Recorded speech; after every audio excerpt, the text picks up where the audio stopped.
Hello guys, welcome back to DB Design. Through this video, we are starting the Learning SolidWorks series, Day 1. In this video, I am going to introduce the SolidWorks software and its user interface, right? So let's get started. As you can see, I have opened the software now. So this is how it looks like when you open the software, and you will have the welcome panel at the beginning. In the welcome panel, you will have your recent documents, recent folders and resources where you can log into your portals, you can log into your My SolidWorks, and also you can discuss in the user groups you will have, and also forum is there, and you can get the support from the server. Now I'm closing it, and we have the task pane in the right side where you can see the SolidWorks resources and toolbox, folders, drawings, appearance, and all the data. Okay, so whatever custom property you have, you can see in the task pane. So these are the things accessible from the task pane. Now, whenever I'm starting a new project, so what you should do? Okay, you can open the project, or you can just create the new part. So if I create a new part, there will be three portion will be there, right? Three ways. First one is a part where you can create the 3D representation of the part, whatever you are creating. Next one is a assembly where you can join the parts and create one assembly.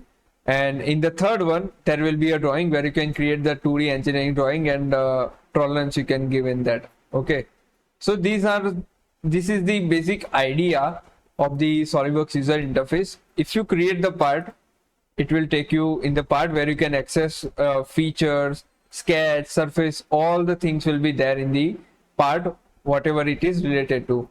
And whatever you are seeing in the left side, it will be called as a feature manager tree. Okay, this will be our task pane, and here you can see the appearance window will be there. Okay, so this can be called as a command manager. Okay, and this will be our ribbon bar. So in the command manager, you can access different types of command, whatever you are doing in the part. Okay, now you can drag it down here. Also, you can adjust it anywhere, wherever you want to, wherever you are comfortable, right? But I am mostly comfortable at the top only. So you can just click on it and drag it anywhere, wherever you want, right? So I'm closing it. Also, whenever you are going to open the assembly, there will be different features there, and whenever you are opening the assembly, it will create the last path. We have opened the recent project, and it will try to locate the parts, right, where you can input and assemble there. So I'm clicking OK, wrong, and now as you can see, my command manager has been changed. So this is how it will work. And same thing goes to the drawing. As you can see, you have to select the sizes, and you are ready to draw anything, right? You can browse the document from here as well. So whatever part you will select, it will come into drawing directly. And in the settings, you can go to the options, and whatever customized setting according to your needs, you can do.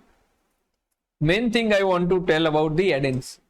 So in the add-ins, if your feature is not available in the SolidWorks, so you can just turn it on from this side. And this is the startup loading. Whenever you are starting the software, you want this command or not. Okay, you want this feature or not. So you can just click it OK, and it will take a 1 more second to load.